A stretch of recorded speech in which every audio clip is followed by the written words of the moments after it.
नमस्कार. मी डॉक्टर निखिलेश बोरकर. मी sir HN. Reliance Foundation hospital इथे कन्सल्टंट सर्जिकल ऑन्कॉलॉजिस्ट आहे, म्हणजे कर्करोग तज्ज्ञ, शल्यचिकित्सक किंवा ऑपरेशन करतो. आजकाल आपल्याला बघितलं जातं की 50शीच्या आधी पण स्त्रियांना स्तनाचा कर्करोग म्हणजे कॅन्सर होतो. तर ह्याचं कारण काय ह्याच्यात आपण बघू. ग्लोबोकॅनचा डेटा आपण बघितला तर गेल्या कित्येक ऑलमोस्ट 7-8 वर्षांपासून स्तनाचा रोग हा सर्वात कॉमन कर्करोग आढळला जातो भारतामध्ये. जर ओव्हरऑल डेटा बघितला तर ऑलमोस्ट 13 ते 14% कॅन्सर्स भारतातले हे स्तनाचे कॅन्सर असतात. जर फक्त बायकांचा डेटा बघितला तर 25% कॅन्सर हे स्तनाचे असतात. म्हणजे दर चौथा कॅन्सर जो महिलांमध्ये आढळला जातो तो स्तनाचा कॅन्सर असतो. तर हे वाढत्या कॅन्सरचं प्रमाण काय आहे? अजूनही फॉरेनपेक्षा आपलं प्रमाण कमीच आहे, पण पर लॅक पॉप्युलेशन बघितलं गेलं तर हे प्रमाण वाढतं आहे. तर ह्याची 2 कारणं आहेत.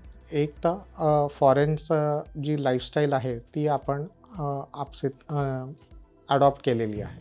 म्हणजे डायटरी फॅट्स की ज्याच्यात आपण तेलकट, तळलेलं, गोड खातो त्याच्यामुळे वजन वाढतं. दुसरं आपण सेडेंटरी लाईफस्टाईलकडे चाललो आहे. पैसा जसा येत जातो तसं आपलं कष्टाचं काम कमी होत जातं. तिसरं म्हणजे आपण रेग्युलर वॉक वगैरे शेतकरी जसे चालायचे तसे आपण आता बसून ऑफिसमध्ये काम करतो. विटॅमिन डी कमी मिळतं, हाडं पण ठिसूळ होतात, बरेच काही नुकसानं असतात. त्याच्यातलं एक नुकसान म्हणजे ओबेसिटी वाढत जाते. तर चरबी जशी वाढत जाते तसं स्तनाच्या कॅन्सरचं प्रमाण वाढत जातं. तर हे का? आपल्याला सगळ्यांना माहिती आहे ऑलमोस्ट अर्धे स्तनाचे कॅन्सर हे इस्ट्रोजन रिसेप्टर पॉझिटिव्ह असतात आणि त्याच्यावर इस्ट्रोजन काम करून हे कॅन्सर वाढायला लागू शकतात.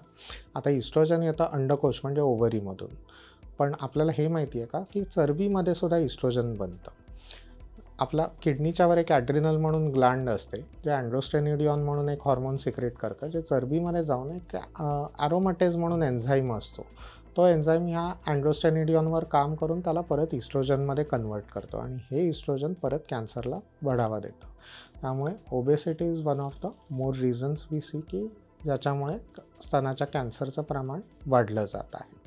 दुसरं कारण काय की आपलं पॉप्युलेशन पिरॅमिड आपण म्हणतो. आपण आता वेस्टर्न वर्ल्ड की UK, अमेरिकेत वगैरे पाहिलं तर त्यांचं पॉप्युलेशन पिरॅमिड सरळ असतं, की ज्याच्यात पीकला त्यांच्या लहान मुलं असतात आणि बेसला मोठी माणसं, सगळ्यात जास्त पॉप्युलेशन असतं. तर त्याच्यामुळे एज वाईज इन्सिडन्स वाढत गेला तरी ते प्रमाण यंग पेशंटमध्ये पॉप्युलेशनच कमी असल्यामुळे कमी असतं. आपला इंडियाचा पिरॅमिड बघितला तो असा आहे, म्हणजे वरती आणि खालती कमी पॉप्युलेशन आहे, पण मधला जो 35-40 ते 50-55चा वयोगट आहे त्याच्यामध्ये मॅक्झिमम पॉप्युलेशन आहे. त्यामुळे एज वाईज त्या पॉप्युलेशनमध्ये जरी इन्सिडन्स पर लॅक प्रति लक्ष कमी असला तरीसुद्धा ते पॉप्युलेशनच 5 पट जास्त असल्यामुळे बाकीच्या आपण जास्त कॅन्सरचे पेशंट बघतो जे 50शीच्या आतले असतात. आणि दुसरं आपण म्हटलं जातं की आजकाल स्क्रीनिंग पण वाढलेलं आहे, की अवेअरनेस जसं वाढलं की कॅन्सर होऊ शकतो, लवकर पकडला तर बरं होण्याचे चान्सेस जास्त असतात. त्याच्यामुळे लोक मॅमोग्राम करतात, चेकअपला येतात, त्याच्यामुळेही लवकर कॅन्सर पकडले जात आहे.